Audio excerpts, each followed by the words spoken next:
नमस्कार। मैं हूँ जुलीशा प्रियनंदिनी, कक्षा 9वीं अ में पढ़ने वाली एक छात्रा Saint Xavier high school Khandagiri शाखा से। और आज मैं आप सबके सामने प्रस्तुत करने वाली हूँ एक रोमांचक कहानी जिसका नाम है जीत का जुनून। आइए शुरू करते हैं। दशरथ माझी का जन्म 14 जनवरी 1934 को हुआ था गहलोर नाम के एक गाँव में। गहलोर बिहार के गया जिले के पास मौजूद एक गाँव था। वैसे तो वो दोनों बेहद पास थे, लेकिन उन दोनों के पास होते हुए भी ऐसा लगता था जैसे उन दोनों के बीच मीलों की दूरी है।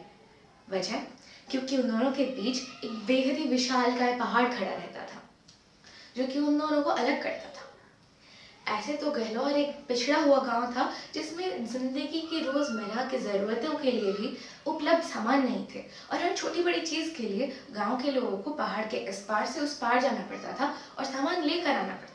दशरथ माझी वहां पे पले बढ़े एक गरीब मजदूर थे जिनकी बीवी थी फाल्गुनी देवी। फाल्गुनी देवी से उनके 2 बच्चे थे और एक बेहद ही सुखी परिवार था।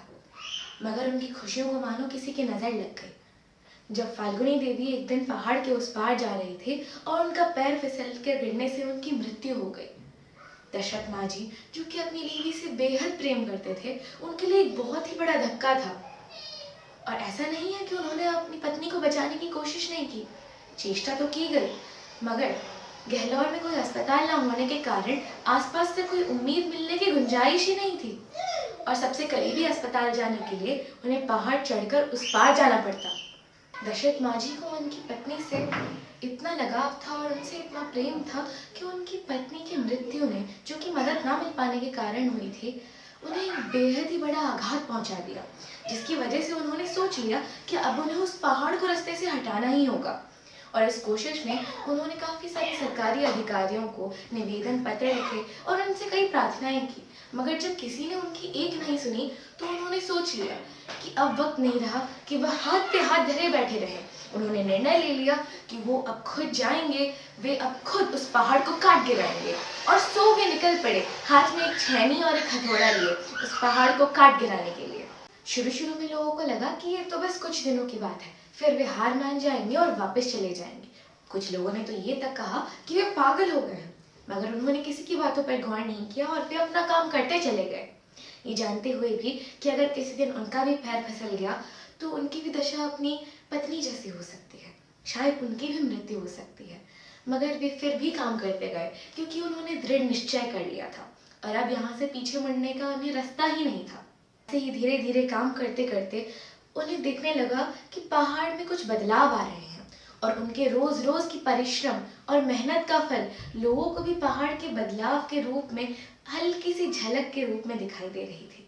जैसे जैसे समय बीतता गया, लोगों को उस पहाड़ में और बदलाव दिखाई देने शुरू हो गए, जिसका मतलब ये था कि अब दशरथ माझी की परिश्रम स्पष्ट साबित हो रही थी क्योंकि धीरे धीरे पहाड़ कटता जा रहा था। लोगों ने जब उनका मनोबल, उनकी रोज रोज की परिश्रम देखी तो उन्होंने आगे बढ़कर दशरथ माझी की मदद करने का सोचा और धीरे धीरे उन्हें थोड़ा थोड़ा खाना पानी देने लगे ताकि उन्हें कुछ मदद हो पाए और वे अपना काम और मन लगा के कर पाए, जिसकी वजह से 22 साल के निरंतर प्रयास और रोज रोज के परिश्रम के बाद आखिरकार दशरथ माझी ने उस 360 फुट लंबे पहाड़ को, 30 फुट चौड़े पहाड़ को और 25 फुट गहरे पहाड़ को काट कर गिरा दिया। उन्होंने इस पहाड़ को गिरा दिया हर उस व्यक्ति को गलत साबित करते हुए जिसने उन पर कभी भरोसा नहीं किया था। ये कहानी हमें बखूबी सिखाती है कि एक इंसान में जीतने का जुनून होना चाहिए, सफल होने का जोश होना चाहिए और परिश्रम करने की क्षमता होनी चाहिए। आज जो रास्ता उन्होंने बनाया है, हम उसे दशरथ माझी द्वार के नाम से जानते हैं। उन्हें सरकार की तरफ से सम्मानित भी किया गया और तो और उन्होंने हमें, हमारी इंसानी जात को एक दुनिया का सबसे बड़ा रामबाण बताया है। इसी के साथ उन्होंने आम आदमी को जिंदगी की सबसे बड़ी सीख भी दी है, क्योंकि उनका कहना यह था, भगवान के भरोसे ना बैठा करो, क्या पता भगवान तुम्हारे भरोसे बैठे हो। धन्यवाद।